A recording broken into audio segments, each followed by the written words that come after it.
Happy Friday, everyone. Hope you guys had a fun Thursday night. Thanks for joining us. Robert, what's something everyone's looking for these days? Is it Waldo? No. Keanu Reeves. Closer. Try again. Could it be authenticity? Ding, ding, ding. In this day and age, everyone's looking for authentic relationships, especially when it comes to Influencer marketing. influencers are changing, the role is changing, and consumers are not always trusting them as much. That brings up some important questions, such as, What determines influence when anybody with enough followers deems themselves an influencer? and what exactly does partnership mean when the only thing tying them together is money? See, while consumers are getting smarter and savvier by the day, so are brands.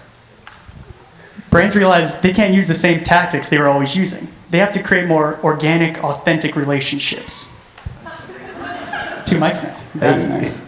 That's where our speaker today, Brian Salzman, comes in. CEO and founder of RQ, he has been building honest relationships between brands and consumers for decades. Yeah, he's been spending the past decade working with brands such as HBO, YouTube, and Pizza Hut, and connecting them with more authentic, engaging influencers.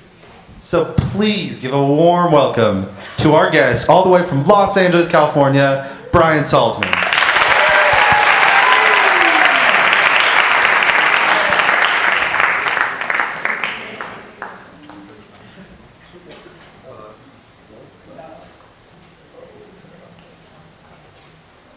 Hi, thank you so much. It's very nice of you. I mean, I don't know if I could answer all those questions, but I really appreciate you having me. I told the kids in the office, the people in the office, I was coming here and they were so impressed and excited for us to share our point of view and why we started RQ with you, the future leaders of our industry, the brilliant minds that you are.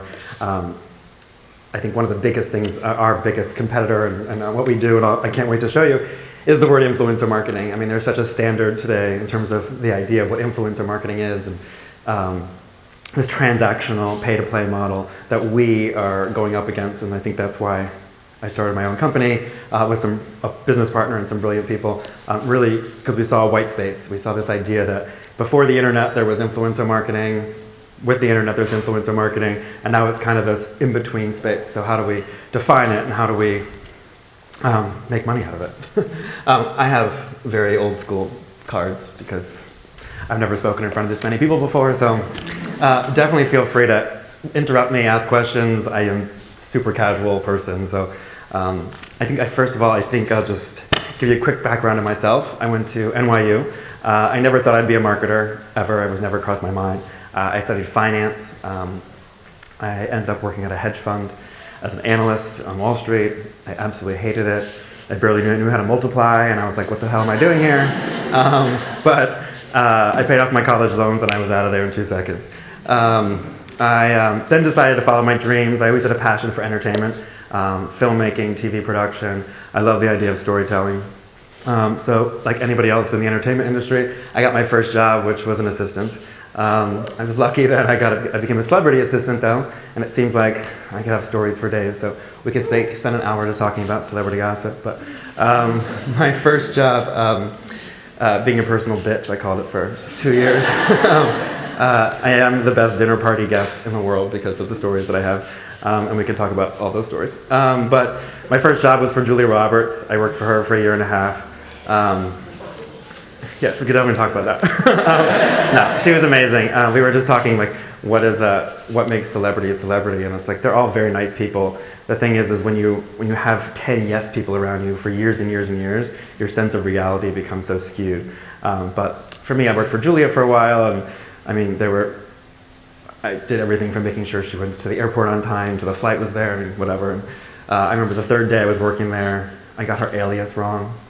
And I got in trouble. I cried for 3 days. I thought my life was over, but I survived. After that, I worked for Kristen Davis. She played Charlotte on Sex and the City. This was long, I don't know, late 90s, early 2000s. But it was season 5 and 6 of the show, and it was phenomenal. I got to work on set. I got to work with her. her little nuances, like making sure her paper towels didn't have little characters on it or whatever. And there were breakdowns and moments. But really, the best thing is I working for that type of person, I was able to understand the infrastructure of kind of Hollywood, like who makes the decisions, how the decisions are made, and that kind of stuck with me in terms of just understanding that ecosystem and who is who and how to guide my way through. So, still have my cards.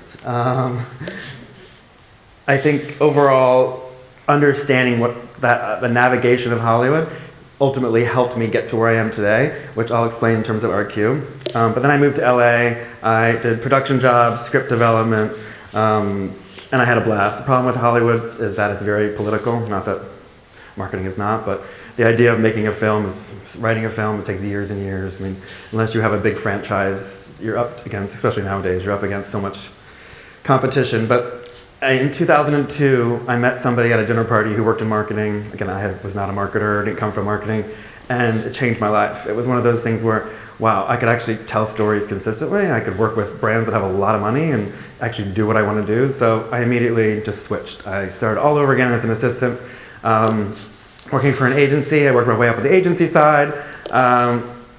Always kind of, I was a hard worker, so I always was like a volunteer to do everything. It's like, I'll do that. I'll stay. I'll work the event, the door at the event. I'll go to meetings. I luckily had a boss who was phenomenal. In some ways, in other ways not. But he let me go to every meeting. I was kind of like the guy in the back, just taking notes. And the greatest thing was the meetings were with people like John Wren at Omnicom or Andrew Robertson or these big CMOs. And I just started to learn how they think. I learned what mattered to them. They kind of want to leave a legacy. They want to make some change. They want to take a little bit of risk, but they don't want to piss people off.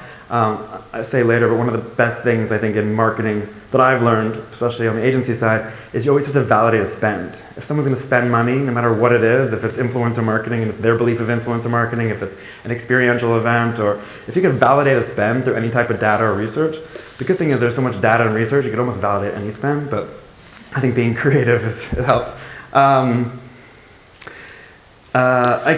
I think one of the unique things working on that agency side and working in the area that I did, I quickly realized that I had this mini superpower. And I think in advertising or marketing in general, you learn that there's certain things that you click with. There's certain things that just become, like, it just clicked in my mind. Mine was client services. I love the idea of, or account services. I love the idea of working with clients and helping them on this journey of creating something. I mean, at our agency and the other agency that we work with a lot, our motto is always make our client famous. Like, we don't take credit for anything. I mean, we know that we do all the good fun work. I mean, no offense, if there's any brand people here, I couldn't work on the brand side. I'm horrific at politics. I just want to get shit done. Let's do it. Let's have fun. So on our side, we get to do that. I mean, it's difficult sometimes because we have to deal with clients who say no. But anyway, the point is like, client services became I love pitching in ideas. I love sharing exciting news. I love making them smarter. I read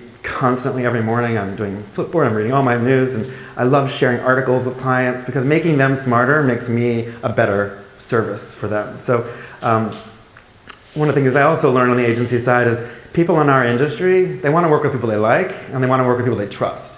So from a client perspective, from an agency client perspective, I always wanted them to like me. So, I mean, I'm pretty cuckoo and I curse a lot and I have no filter and people like that, I guess. I'm also gay, so people are like, oh my God, he's the gay guy.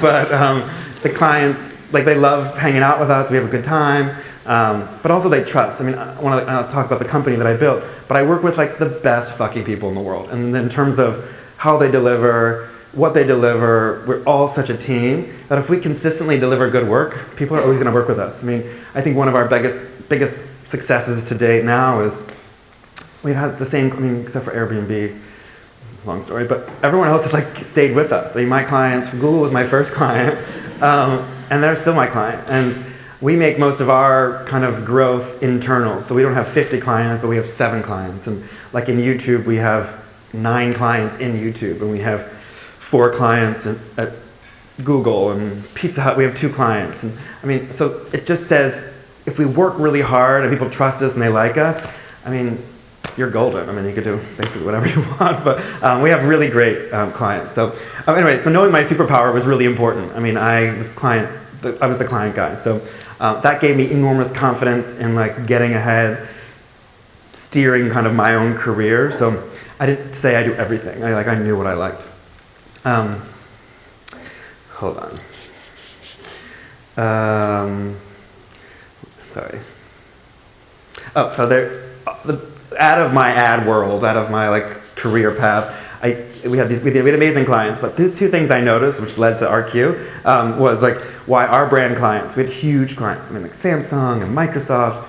I never understood. It was huge brand equity, so everyone knew who they were. It wasn't like a startup company. Why brands always paid people to pretend to like their brand in marketing communications. They paid people to be in commercials. They paid people to create digital content. They paid people to show up at events. I mean, we had media events all the time. They'd hire a celebrity to, I don't know, say how much they love Samsung or whatever. And it was work. I mean, I know that it worked because you got the ROI and the KPIs were all good, but in essence, if the fundamental reason marketing exists is to build relationships with consumers, but you're basing it on dishonesty. So it's if I paid you to be my friend, or if I paid you to tell her to be my friend, you'd be go fuck yourself. You wouldn't connect. So for me, it was there was just a missing gap. So we talked about entrepreneurship and did I always want to be an entrepreneur? No, no, I wasn't this entrepreneurial person, but I saw this opportunity to say, gosh, if we just had the right person in there, who actually liked the brand. This is a really great story that I used at my old agency. I had, in my previous role, I worked for LeBron James and his team, this guy Maverick Carter, and we I helped them build on the brand side, and Samsung was a client, so I went to the Olympics in London, and they had just released this Note phone, which was the big phone. By the way, I just changed to an iPhone. I've been a Samsung fan for way too long, but I love Samsung. I'm falling apart here. But I was in the Olympics, and we did this deal with Nike, this guy Lin Mera, we did a deal with them, so we hosted the basketball team's suite for the Olympics, which was awesome. I mean, I'm not a big basketball person, but everyone was way taller than I was. But anyway, we were in the Olympics, and I had I think 20 phones or 40 phones for the men's team and the women's team, because we wanted to give them phones while their time in London. So we set them all up, we got SIM cards, blah, blah, blah. LeBron was there because he was on the team, obviously. And we started talking, and I showed him the phone, and he was so into it. I mean, his hand was so big, the Note was perfect. But besides that, he was the biggest geek. He loved just playing with it, and we had this guy from Samsung showing him how to use it, and he just loved the phone. I mean, it was awesome. And then I think I remember coming home, and I was at looking online or something, and on MSN was the website I was using back then, and I remember looking London Olympics, LeBron James walking down the street like this with his Samsung phone, and I was score! It was amazing. I literally was the best thing. But the point is after that, we ended up doing a deal with Samsung. I don't know if anyone remembers. He was the spokesperson of Samsung, but it was rooted in the idea that he actually liked the phone. He believed in the phone. And one of the greatest, and I'm going so out of practice this, but anyway, the greatest thing about marketing is that when people are in a commercial, this whole idea of paying people. So when you're in a commercial, or I pay you to create some content, when the job's done, and you go home and you live your life. LeBron, when he went home, he still talked about the phone. I mean, the human network is just as important as the digital network. So he ended up converting 25% of the NBA. Don't quote me on that, but a huge part of the NBA. 50%, 70%. But all the dudes he was Cleveland at the time, all the guys on his team were using Samsung. I mean, it was LeBron, so he was the best, but he ended up bringing us into the clubhouse, and we changed. This is like a nightclub in here. Anyway, the point is that got me spurred to think holy shit, there's got to be something here. It's I mean, nothing changed except for I found out LeBron liked the phone before we did the deal. So we did the deal. So he was in all the commercials. He showed up at some events. He created all this content. But outside of that, he was the best ambassador. So that clicked for me. That was something that Samsung wasn't doing. No one was doing. And I said, shit. So besides that, if the most powerful form of marketing is this word of mouth, why are these huge brands that I work for not doing that? They're not activating word of mouth. They're paying people. So for me, that's when the idea of RQ kind of, and it didn't have a name back then, but that was the idea when I was that's the white space. at first it was like, I'm going to create the 6th pillar of marketing, which is like awesome, change the world. But then I was like, that's too big. I'm gonna figure out how relationships, because I think the idea of influencer marketing got so out of control and still is out of control. How do we bring something and package it in a way that I can validate the spend, I can create movements for the brand, blah, blah, blah. And that's where the white space was for me as a marketer. I have a quote here. It's like, if 90% of consumers say they value a recommendation from someone they trust, like their inner circle or their squad, more than any form of marketing, my clients at the time, which were huge brands, were spending literally millions of dollars or billions of dollars to like break through or to connect with consumers. Like, I didn't really understand why nobody was doing that, in terms of they were just doing big ads and spending. Our clients would spend like $2-3 million on an event at South by Southwest, and it was just very like structured. It wasn't like connecting, and I was like, that was where I was like, oh, I'm gonna change the fucking world. I'm gonna like show them, and whatever I was saying to myself. And I mean, that's where I started RQ, and I think I really valued that relationship. And that LeBron James thing kind of just stuck in my head in terms of, it doesn't take money. It didn't cost me money to give LeBron, I mean, I had to fly to London, but it didn't cost me money to like give LeBron a phone or talk to him and see his personal reaction to it. So if brands could just multiply that or scale that, like, can you imagine the movements they could have? So luckily I had a friend that worked at Google at the time, and my first client was Google. But I started playing with the vocabulary of playing with like, how can I articulate this narrative for brands? And the idea of RQ came up, and I forgot I'm supposed to like do this thing. I had a fun thing. Oh wait, this is me. I forgot. It's a little below. That's where RQ came out. RQ stands for Relationship Quotient. It's the idea of how brands build relationships, and I can go through that. But right now, we're really lucky. We get to work with unbelievable brands. I mean, this is our current. We just signed Chipotle last week. We do not work with Airbnb anymore. I love Airbnb, but we'll talk about that later. These are some of the great brands we work with. I started RQ in my kitchen 4 years ago with 4 people. We're now 32 people and 3 dogs strong. I have the best dog. I really wish I had a picture of my dog. He's like the best. We have the best group of people. I mean, I think one of the greatest things, and I was telling Ashley earlier, is like, I really, after working in so many little jobs and crazy jobs, running around the city of New York getting, I don't know, groceries for some celebrity, it was like, I wanted to create an atmosphere that I truly believed in terms of a culture, that I loved going to work. My office is 10 blocks from my house in Los Angeles, but the most number one priority was, and still is, creating this culture. And I think that's one thing as you go into the work world, I mean, that fit is so important.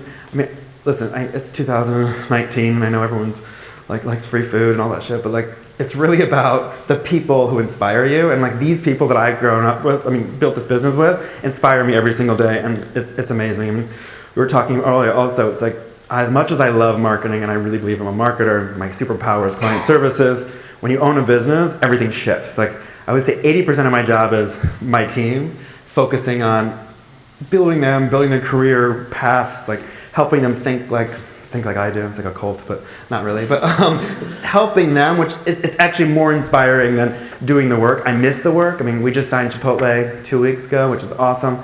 And it's been 2 weeks of like downloading and getting in the trenches with them and understanding the brand. And it is absolutely so exciting. It's like old days, but as you build the team, that becomes your priority. So it's been fun. Like I said, that's who we work with. And the greatest thing in one way or another is that these brands have come to align with our belief system, which I'll tell you in a second. But for us, that is the most, I'm so grateful for that success, to have an idea 4 years ago to say, look, this is how we're going to change the industry, to now work with these people. So I am lucky. Okay, hold on. That's supposed to say LA. Isn't that cool? Somebody found that in my office. I just wanted to call it, we're based in Hollywood, and why I think it's so important that we are based in Los Angeles, and I'm sure many of you have been there. It is truly the creative capital of the world right now.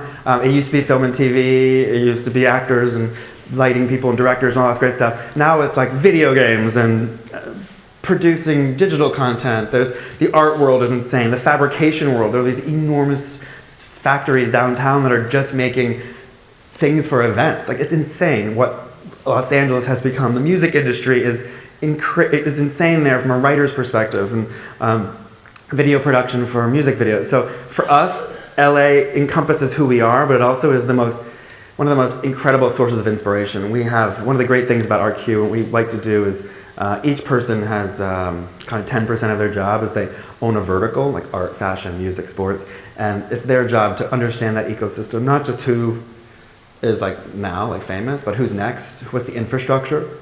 When we talk about influence in a second, the idea of understanding how that influence kind of circles around. I mean, I draw this thing during pitches. It's like, if you think about the individual people that have the greatest influence, we call it the greatest RQ, then there's spheres of circles. Where those spheres overlap is when that consistency happens. That's the movement that we want to happen. So at RQ, everybody has a vertical. But the point is, Los Angeles is amazing, so come out. I also work for the Tourism Board of Los Angeles. No. I think we have this. This is really quick why we exist. So, again, I said earlier, Samsung was a client, mobile. We did extraordinary work for them for many years. But sucks is that we paid for all these people. One of the things I might have said earlier is that it clicked for me when we were paying people to walk down the red carpet at events, and they'd repeat lines to the media of like, why Samsung's amazing, and blah, blah, blah, and I love my Samsung. And at the end, they'd pick up their iPhone and they'd go home.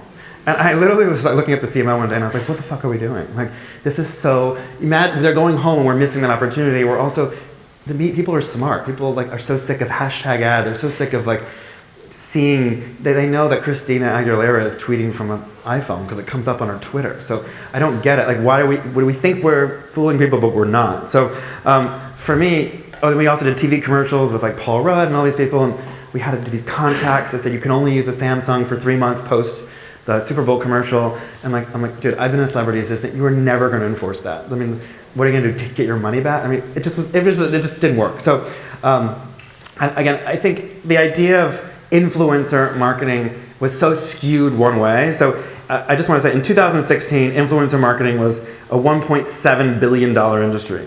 Last year, it was $4.6 billion, and next year, it's $6.5 billion. So there is absolutely no doubt that influencer marketing is part of the marketing mix. It's here to stay. It's going to increase in value. Listen, I know it's not like PR or creative advertising, but it is going to increase in terms of value to the overall brand. I wrote, it represents a core realignment of the brand. It represents a core realignment of the brand-customer relationship, and it recognizes that a new fundamental truth has emerged, and I think this is where we use this a lot. It says we can no longer focus on just the brand narrative without considering who is delivering it. I mean, there is such a focus on trust right now, and brand trust. The idea that brands say, trust me, and no one's trusting them. It's like, I think it's lower. There's a stat that's like there's less brand trust now than ever before. But we used also this line, you are who your friends are. If other people are like saying, trust me, it's a phenomenal thing because it's like, it's what marketing is about, but it's empowering the right people. You are who your friends are. You want those right people talking about you. You don't want the bad people talking about it, whatever. I also wrote, influencer marketing isn't new. It's literally been the most effective marketing since the 1500s, both online and off. And I think that's where we come in different in terms of the offline and the online. There's still no better partner than someone who actually loves and believes in what you're doing. The goal was finding those people. I said, before the internet was around, it was called word of mouth. And we've forgotten that term in 2019, I think in terms of how brands are spending their money. They're calling it influencer, and it's very transactional. Let me see here. Sorry, I'm going to go through this really fast because I'm boring and I can answer questions. But I think one of the things here, this is my favorite slide in the whole world because this is the vision I had with RQ. If you think about influencers, kind of always live under social media.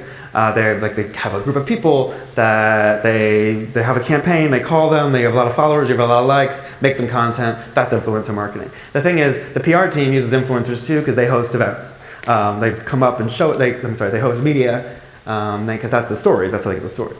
Experiential, brands love when a celebrity stops by or or post something, and media and creative, people in commercials.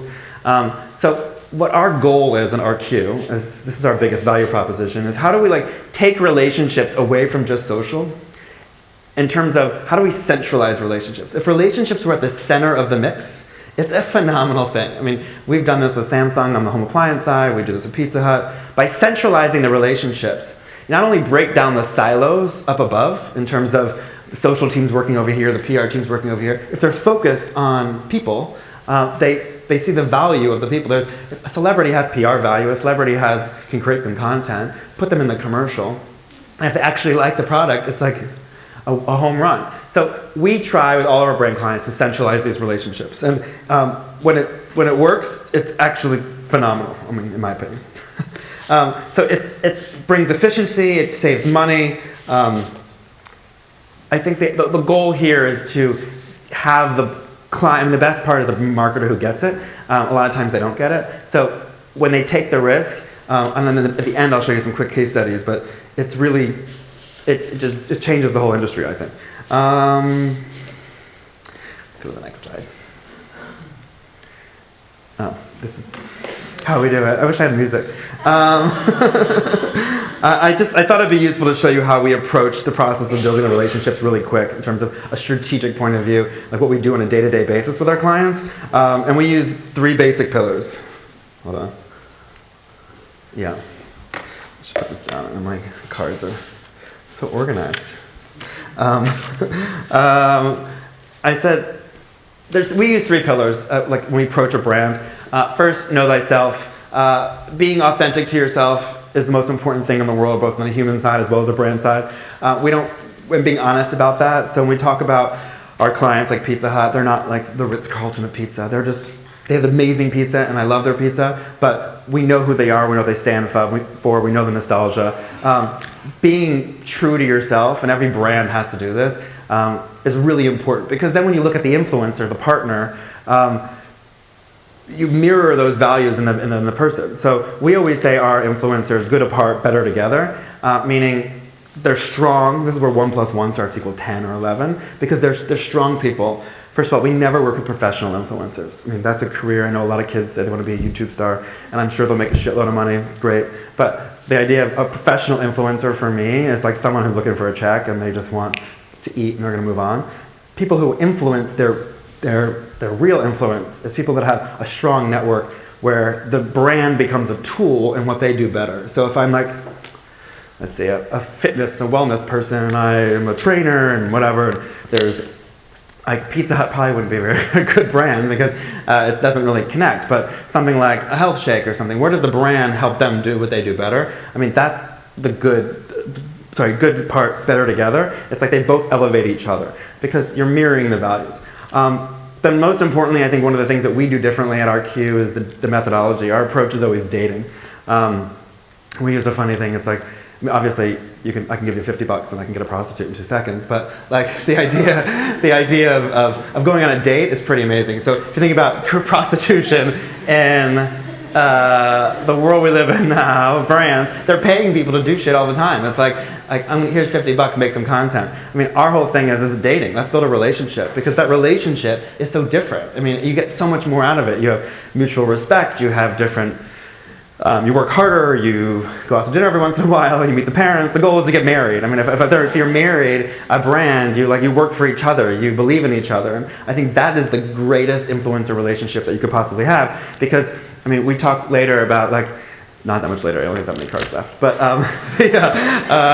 we talk about what the influencers do for the brands more than the brand doing for the influencer, and that's like the dream. If influencers can come and show you, once they build the relationship, if they can say, hey, look, I have this idea, I'm going to bring you into my world. I mean, one of the greatest case studies we have now, HBO is a client, and they are really focusing on multicultural, so LGBTQ, African American, Latinx. It's like they want to figure out how, they were sponsoring a lot of shit. They were like, we know there's a huge fandom, that we love them, we want to support them, we commit to them. And they have no LGBTQ, well, maybe they do now, but they didn't have any LGBTQ characters even on their channel, but they had a huge fandom. They wanted to give back, and they were just sponsoring all this shit. They're like the LGBT GLAAD thing and the film festivals and stuff. but they weren't in it. So we were like, let's build you a tribe, and they're going to bring you into their community. Let's go find those 15, 20 people in each market that was important to them.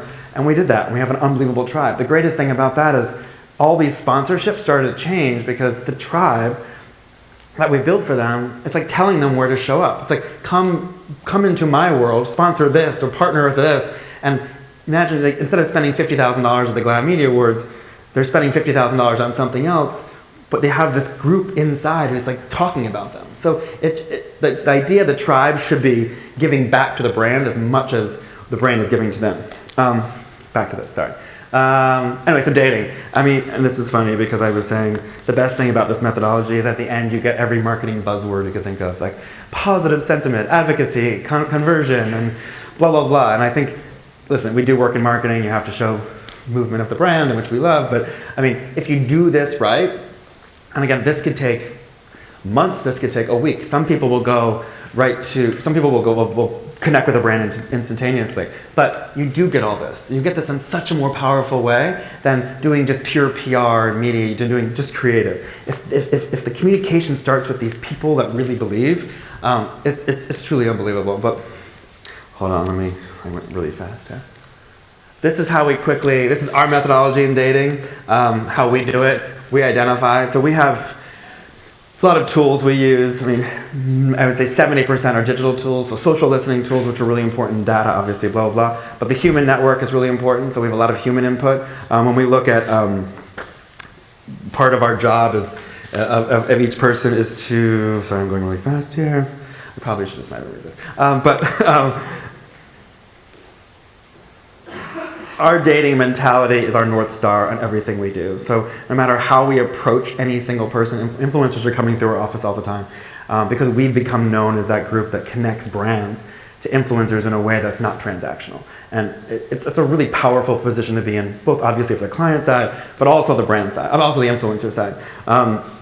So really quick, we have all these tools. We also do this thing called a gut check, chemistry check. We talk to people. It's not about how many followers or likes or engagements. It's like, what are you doing? What are your projects are you working on? How can this brand be a tool? Chipotle, for example, we're so excited, and the idea is like, look, it's a fuel for people. Their whole thing is, they've had a rough couple of years, but their whole thing is this natural foods, and it's actually, they have an unbelievable positioning on sustainability in terms of they all have all these farms and they only use like 4% of the meat in the world because it's not hormone and all this great stuff. But they want to use athletes to fuel their body. And if I'm an athlete at the Olympics and I win a gold medal, the fact that I fuel my body with Chipotle shows that the natural foods are phenomenal. So the idea is like understanding what they're doing and how they're doing it is more important than just finding followers. We say hi. Our whole approach again is we go on a first date, we take them out, we meet in an office, hopefully usually a brand person's there, and we get to know them. We usually seed them product. No transaction has happened. Again, it's really just, what are you doing? We tell them our brand narrative, what we stand for as a brand, not RQ, but Chipotle or whoever, Samsung. So that forces the approach to be completely different from the beginning. It's not a transaction, it's a relationship. Then we nurture. The best thing is, we have a huge section of our company about nurturing. We have all these models that kind of make it be scalable, but it's simple as milestones. You're up for an award, you win an award, your anniversary, blah, blah, blah. We're just there, we're present as a brand. That commitment goes incredibly far. Just imagine if you're dating somebody. The funniest thing is we always joke that like 60% of our office is single, but all we do is deal with relationships. We nurture these relationships. Hopefully we're doing it right. But that idea of nurturing, so if you think of these as the gates in terms of the tribe building for our clients, after nurturing, they're a member. They're a part of our team. And they kind of think of a golden pot around all the marketing mix. Our goal is to report back to everybody. So you're only as good as you report back in terms of merchandising. So every week we send all of our clients, we call it a Bible sheet in terms of like all the influencers that are in their tribe, what they're working on, to hopefully spark PR ideas, spark digital content. So once they get through that, they're in the activating phase. And like I said earlier, the greatest thing about the activating phase is that they come to us more than we go to them. So the opportunities we're bringing to our clients are usually super unique to the clients because they I mean, they're sitting in cubicles in whatever city. Like, they don't have access to all that. So this is like a full circle. And everyone, like I said, they're at different stages all the time. This is always going. We're always bringing people in. We're always activating people. We're always nurturing people. And we're always getting ideas. I'm almost done, I promise. This is important in that our networks, our tribes for our clients, it's all about diversity. It's a diversity in terms of profession, age, race, everything, because you are who your friends are is so important. We look at people that have an enormous digital following, that are powerful online in the way that we talk about, but we also have people who have no digital footprint, but their human network is extremely powerful. Again, that word of mouth is something that we miss so much in terms of brand marketing. Because there was never really a way to, I'm not following people around and being like, who are you talking to? But what we've been able to do is figure out that balance. I mean, if you think about before the internet, there was a pendulum that was this way and it was all word of mouth. It was everyone just talking, like I always say, some mom sitting on a porch in Chicago, like drinking wine and like, oh my God, I just bought this fridge. Like, oh, amazing. And then everyone goes to buy that fridge. Then all the way to this side where it's all digital, where everyone's investing all their money in like media and digital influencers to like say, buy my fridge. This is the best fridge I ever ate. Like it just didn't work. I mean, it works to a point, but it doesn't really work. So now the pendulum is back in the middle. So what is that balance? So that's what I think ArtQ, in terms of our agency and what we believe, it is that balance of identifying influencers. I think that's our differentiating point, and that's what we just teach people. It's like, don't forget about the human network, because that creates the movement. This just shows how we look at people. So everyone from the passion player, I mean, and that's more of like the celebrity, I guess, in terms of people that are just driven to do what they do. The infrastructure, this is usually people with no digital following, but at the same time, again, they have that human network. There's a guy in Hollywood named Ari Emanuel. He owns a company called William Morris Endeavor. I think it's just called Endeavor now. But he has no digital following, but his human network is all his business partners. He owns IMG, the fashion company, all his celebrity clients. Like, you better believe, like, if he's using a Samsung phone or eating Pizza Hut at his desk or eating Chipotle, everyone's going to go run and eat Chipotle. So there is value in those human networks. Obviously, I wrote Essentialist Celebrity. It's a difference between ornamentalist and celebrity. Ornamentalists are just the celebrity for the celebrity's sake. Essentialists, we call them because they have morals and value. They're also working on stuff. They're either producing or doing something like a philanthropy that a brand wants to be a part of. And then emerging, who's next is always really important because you could either do who's now. We always look like, who's Beyonce talking about? Who's Jay-Z talking about? That who's next is so important because it not only keeps us around as an agency because we have a pipeline of influencers coming, it's also good for the brand to know like what's coming. I mean, if you think we've been planning 2020 for our clients for, I don't know, since like February. I mean, they're so far ahead. We have to always have that pipeline. Sorry. This is my friend. I think one of the things... no, I'm joking. I think this is one thing I wanted to talk about in terms of we at ArtQ have been, for about a year and a half now, I've been working on this white paper idea of shifting slightly away from the agency structure. If you think about IQ, and I have a slide. If you think about IQ was around, then EQ, like what is the next? Is it RQ, relationship quotient? And I think as we look at the influencer connections that brands have, as we look at how they spend their money, we know there's millions and millions and millions and billions of dollars being spent, like what is that next one? So in our present day, 21st century, it's clear that our culture has been identified by relationships and networks. Think about just social media. I think it was like 3-something billion people every month use social media. Like we are a tribal kind of human beings. We understand, like there's Soho House, there's all these membership clubs popping up. Likes and followers were so important. I mean, they're not anymore, but it was so important. Like that's who we are. Is EQ, as RQ, the next kind of, can we define it as the next next kind of metric? I think I have, yeah, it's the next aptitude. So I think I'm going to give a super high level because we're still testing it, but we came up with 6 personality traits that people with high RQ have that kind of define how we use this as we look at people, but like consistency. Are they reliable and predictable? Do they follow through on their promises and behave in a consistent manner? That's really important because if you're a brand and you are who your friends are, you don't want someone that's going to go have a video with someone dead in it or something, like whatever happened with YouTube. But that's really important, consistency. Authority is the next one. It's like deeply knowledgeable on at least one topic. Like, again, professional influencers, yes, you could be a beauty person, like a beauty creator, but are they really an authority? Is it somebody who's like gone to school, who has experience, or somebody who you trust and who you would go to for information? Attentiveness, are they active, engaged listeners? Again, this is true with your friends too. Hopefully you have good, engaged listener friends, but we look at people when we meet with them, we do these chemistry checks. Are they actually engaged? Are they interested in it? Or are they just waiting for the check? Reciprocity, it's like, do they have an innate understanding of mutuality, which expresses itself as returning favors? Like, you get to know real people. Are they in it for themselves? Is their ego too high? Or is it something that you want to connect to them with? They want to give back. Facilitation, and this is something I do all the time. Are they not protective of their relationships? Like, I love connecting other people. It's my favorite thing to do to say, I was at the hotel and there was this cool card box. It's like, the most powerful women little note cards or something, and I bought like 5 of them because I'm like going to send them to my friends and connect my friends with that. Like, I love that. For me, it's like if this person can help you and you can help you, it just makes me feel good. It's probably not a very positive thing and overall because I don't connect with myself, but the point is like I love connecting people, and I think that facilitation is really important to the people that we like, because if you think about the word of mouth and their power of influence, that's how they connect people.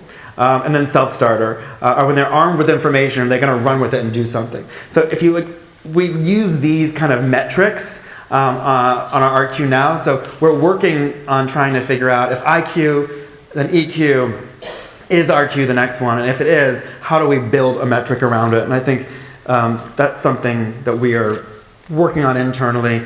As soon as we write it, I really would love to share it with you and get your thoughts. But that's that. I think I do have, I hope you're still awake. We do have some case studies. I'll show you. This is Pizza Hut. Let's see how I do this. Hold on. Wait.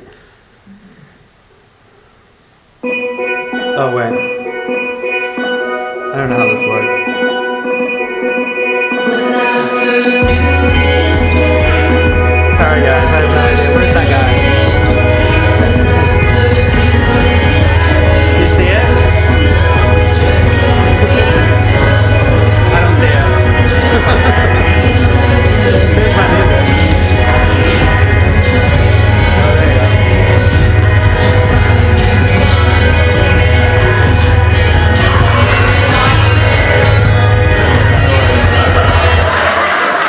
There you go. That was it. There you go. Sorry, but maybe you should stay when I here. first knew this place, No, sorry. it was a different time, and we were tied to each other. Now we drift at the end of the line, and somewhere in the middle of it, I try to find you standing there. I know you're far away, but I still feel you here somewhere. But I gotta let it go. Where's it? Let it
So that's just, I mean, the good thing with that, the good thing with that is that we paid absolutely nobody for that. I mean, Pizza Hut came to us and we're like, look, we are an amazing brand, but there's the relevance. They have huge nostalgia, but they're not relevant right now. How do we be part of culture? So we went and we found, I mean, for us, it was like pizza fuels the creative process. So how do we get that creative kind of class? So we went to we talked to Shonda Rhimes. We fed all of the writers' rooms. Then we went to different people who were doing different things, and they were like, come to Sundance, come to Comic-Con. And the idea was how do we be consistent in their world? Thank you so much. How do we be consistent in their world in a way where we're not handing out checks to people? And it worked. I mean, the Tribe, we have about 80 people now who are, again, from content creators to people that have no digital following to writers' rooms all over Hollywood. People are calling us now to sponsor. Oscar parties where 2 years ago, people were like, Pizza Hut's crap, we don't want that at our party.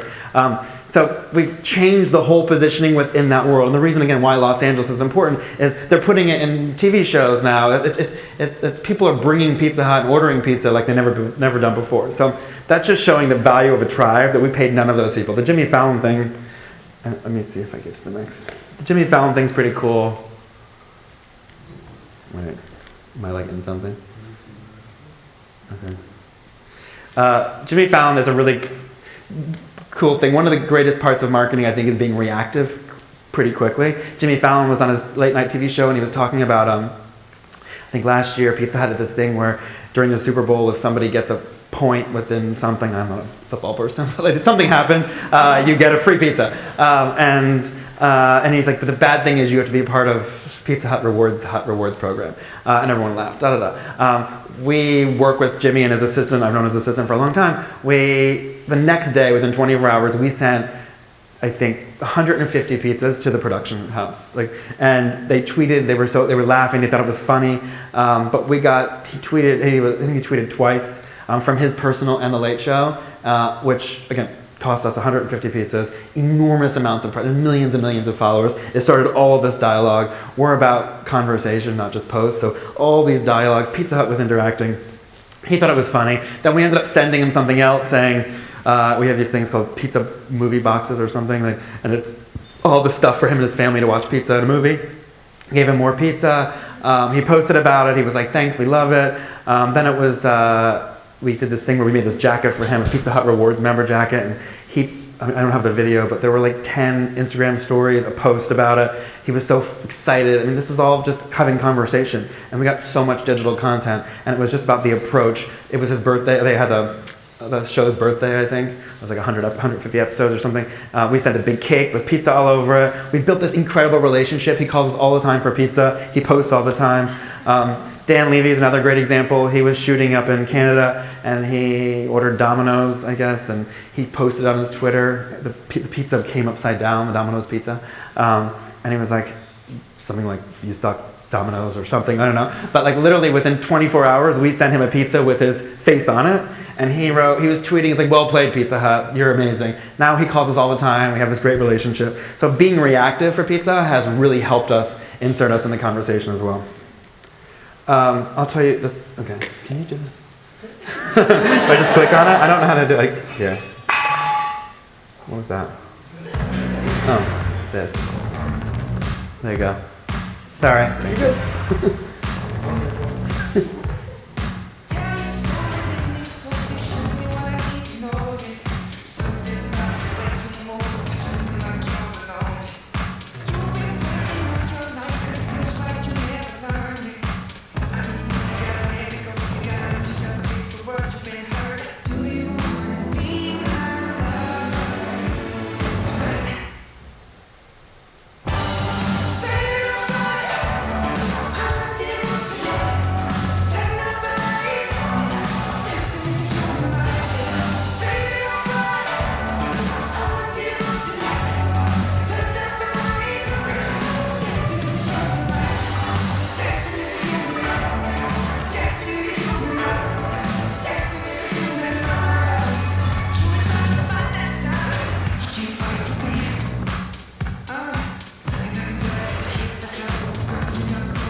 the Samsung's a really great example. Is like every one of those people are influencers in the tribe. We did pay them. I mean, the thing is, they got through the gates long enough where when Samsung had their holiday campaign, when Samsung launched this new refrigerator, we actually went back into the tribe, and I think 80% of their content came from the tribe members digitally. The creative team, Adam and Eve, which is an agency, used them as consultants, used them to, I think one of them were in the commercials.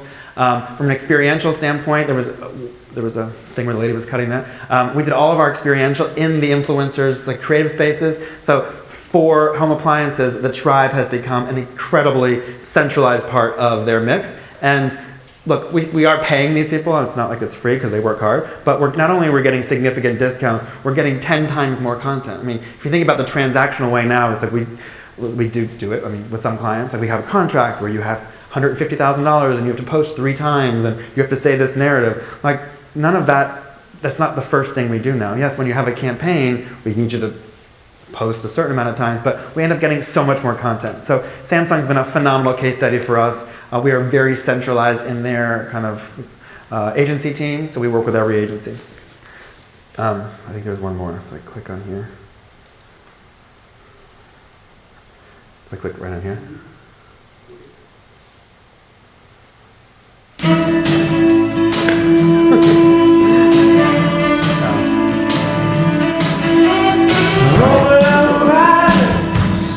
Sailing these Caribbean seas. Now she headed east down the boulevard, Duval. Sure, said I like the way, said I like the way, yeah. You said you shit now, it'll be no cargo. I will weigh you down, go honey, I will weigh you down.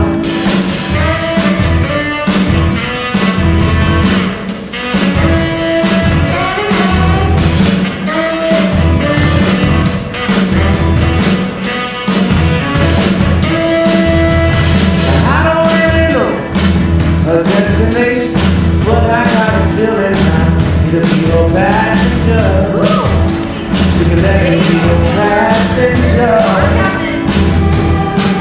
Sure, said I like the way, said I like the way, yeah. You say you shit now, and to be your cargo.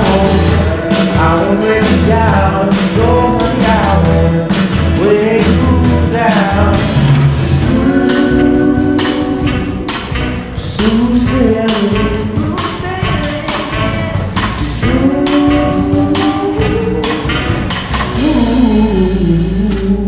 darling.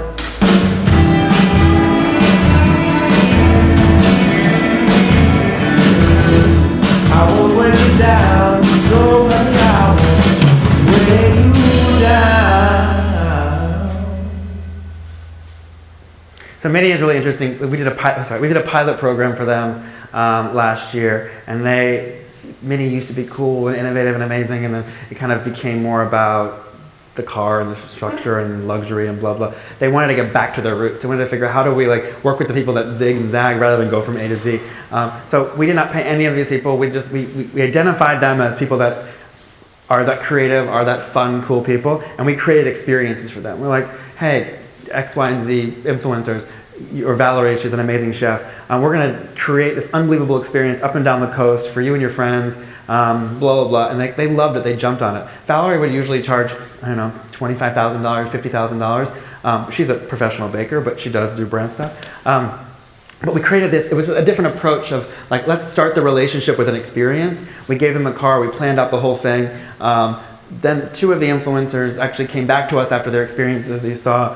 One was at the Trading Post. He was like, look, I love Mini. He actually bought a Mini, and he's like, I'm doing this thing for my art. Like, at the Trading Post, do you want to partner with me? And for Mini, it was $10,000, not even $5,000. For him, it was the whole world. It helped him do what he does on a bigger platform. And to build those relationships, every piece of content in that piece came from an influencer, and in the creative for the last campaign they were doing, they used 6 pieces of content. I mean, the creative agency used the influencer content because it was so amazing and it was so beautiful. So that's all I have.